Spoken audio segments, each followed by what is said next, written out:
What's going on, y'all? What it is. So let's go ahead and slide on this sad topic, and I want to talk about this unfortunate situation that happened to a woman by the name of Timika Thomas. So to cut to the chase and to keep things short and brief, Timika ended up reconnecting with the guy that she used to date back in high school by the name of James Thomas. Now, I believe that James already had a child from a previous relationship, and Timika had already had 3. So when they came together, they had sort of a blended family, so to speak.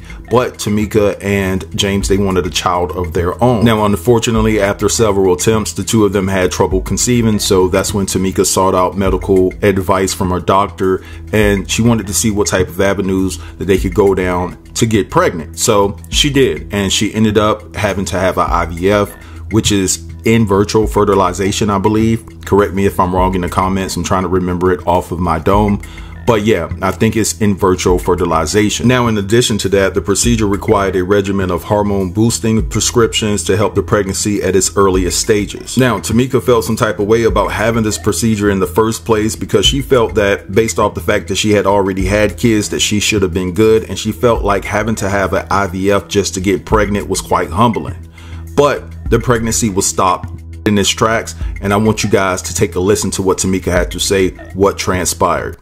I don't come from a big family, so I wanted to make sure I had a big family. Timika Thomas loves her big family. She has 4 beautiful, healthy kids and wanted one more. She was having trouble getting pregnant back in 2019 and more trouble when she had to have her fallopian tubes removed after 2 dangerous pregnancies. But she wanted to fight to grow her family. The fight you ended up having was a fight that I would have never imagined I would be fighting. The fight, it turns out, is against CVS, this branch in North Las Vegas in particular. She went in there to get prescriptions to help jumpstart her in vitro pregnancy. She went home, took the medication, and started to cramp. Cramping is, a norm, but my cramping went beyond that. It was extreme. It was painful. So painful, she knew something was wrong. Expecting a drug that would trick her body into thinking it was pregnant, she checked the bottle.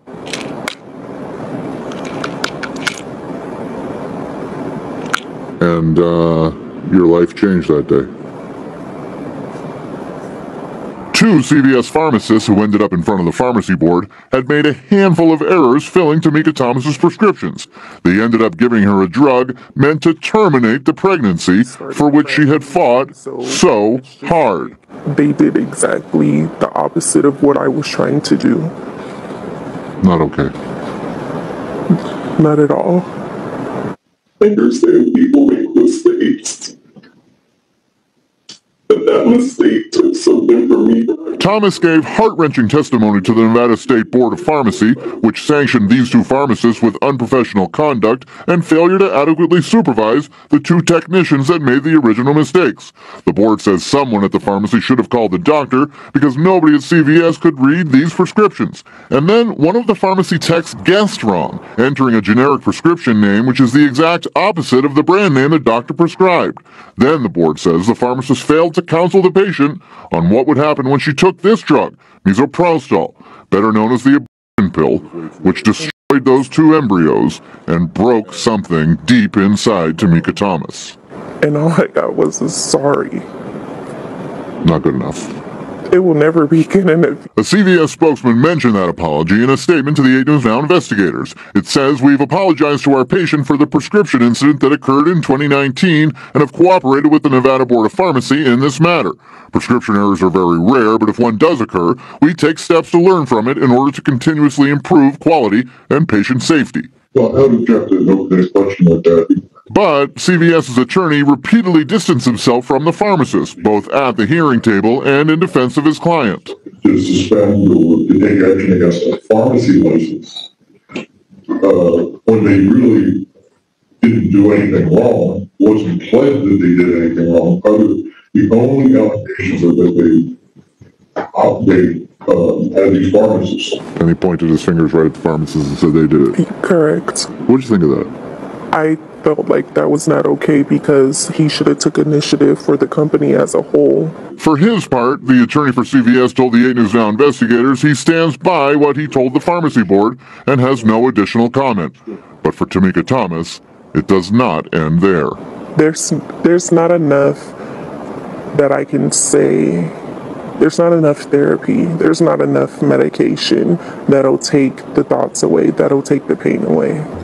All right, so you guys just heard all of that, and it's just a sad situation, like I said at the beginning of the video.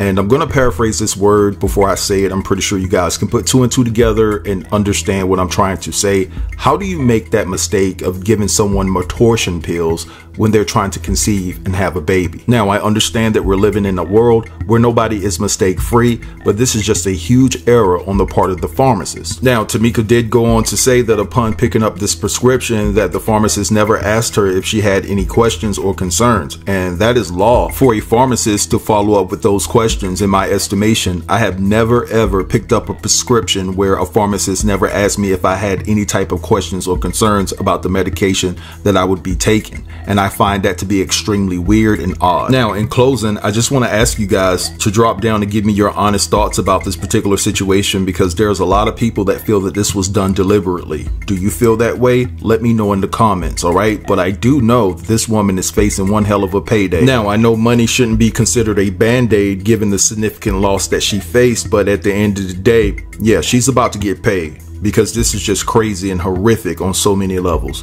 But anyway, I'm gonna let this slide right here. I want you guys to drop down in the comments and let me know again what you think about this particular situation. Don't forget to like, comment, share, and subscribe. And until next time, peace.